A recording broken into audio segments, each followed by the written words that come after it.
YouTube gre naprej z tehnologijo in s pomočjo umetne inteligence omogoča tudi nove stvari. Ena izmed teh stvari je tudi sinhronizacija videoposnetkov. In sicer vse to bo umetna inteligenca delala na samostojen način oziroma avtomatsko.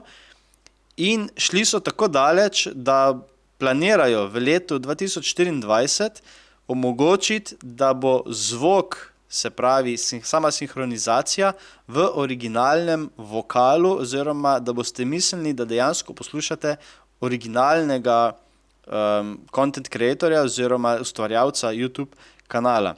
Zdaj, dajmo si pogledati, kje najdete sploh te nastavitve in v katerih jezikih je to zaenkrat omogočeno. Zdaj, omogočeno je predvsem za tiste jezike, ki jih uporablja veliko število ljudi, torej to je recimo francoščina, ruščina, angleščina, španščina, se pravi ti veliki jeziki.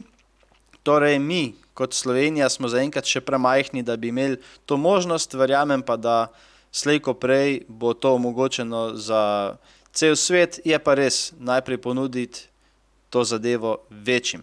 Pa dajmo si pogledati en videoposnetek. Tole je videoposnetek MrBeasta, kjer je v originalu seveda video v angleščini.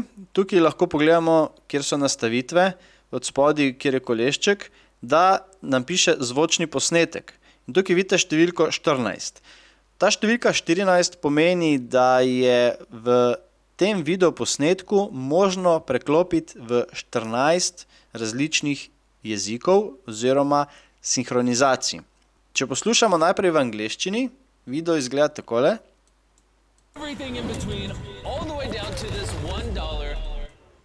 Če potem poslušamo oziroma preklopimo na drug jezik in recimo, da se odločimo za španski jezik, se video na hitro naloži in vsi ostali zvoki ostanejo isti, spremeni se torej samo sam vokal.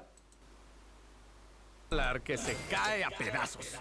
Eso es una choza. Bueno, cuesta $1. Oiga. Torej, avtomatsko se spremeni. Zdaj, kot slišite, je sam vokal drugačen, torej ni original vokal samega content creatorja oziroma v tem primeru MrBeasta. To, kot je bilo rečeno, naj bi omogočili v letu 2024, kar pomeni, da bo možno, da bomo gledali oziroma poslušali v svojih sinhroniziranih jezikih v original vokalu. Torej, YouTube naj bi to omogočil. Zdaj, kaj je prednost tega, da imamo lahko različne sinhronizacije in da podnapisi torej ostanejo, je predvsem to, da če izberemo tukaj zvočni posnetek, recimo, da pustimo špansko, in se lahko potem odločimo, da želimo pa podnapise mogoče francoske. Kar pomeni, da bomo poslušali torej špansko in bomo brali podnapise v francoščini, kar izgleda nekako takole. ¿Por qué esta casa cuesta $1? Va a haber otra tormenta, seguro va a quedar bajo el agua. Torej, na ta način bo omogočeno, da bo nek YouTuber s svojo vsebino omogočil tudi učenje tujega jezika. Zdaj, zakaj je dober? Ta zadeva je dobra predvsem zaradi tega, če ima nekdo neko vsebino, ki je specifična. Recimo v našem primeru Slovenija, ker ima manjšo publiko in ima nekdo res specifično zadevo v smislu, da ima neko vsebino, ki je mogoče izredno dobra in jo težko ponudi, mogoče zaradi omejitve jezika, ker mogoče ne zna angleško, ne zna špansko, ne zna pač nekih tujih jezikov, bo YouTube omogočil, da boste svojo vsebino lahko ponudili tudi širši publiki oziroma celemu svetu. Kar pomeni, da boste na ta način lahko omogočili tudi drugim ljudem, da pridejo do vas oziroma da slišijo vašo vsebino, vkolikor je seveda kvalitetna. Kar pomeni, da če ste imeli do sedaj oviro oziroma neko omejitev, da ne znate angleško, boste slej ko prej lahko to omogočili na tak način, da boste povedali, se pravi posneli video v svojem jeziku, kar počnem tudi jaz v tem trenutku, in boste lahko potem s pomočjo sinhronizacije video omogočili tudi drugim v drugih jezikih.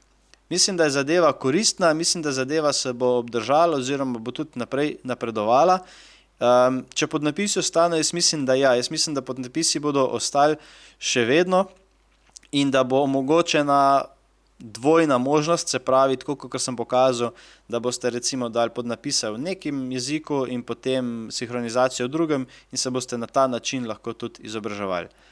Jaz upam, da sem vam s tem videom nekako pokazal neko prihodnost YouTubea oziroma kaj nam YouTube omogoča. Je pa še kar nekaj novosti, predvsem za tiste, ki kreirate oziroma ste content creatorji ali pa se mogoče odločate, da boste šli na YouTube in da boste začeli z neko kreacijo oziroma da boste začeli nekaj ustvarjati na YouTubeu. YouTube omogoča in spreminja določene stvari in te stvari vam bom povedal tudi v naslednjih videoposnetkih, tako da upam, da se vidimo in želim vam lep dan še naprej.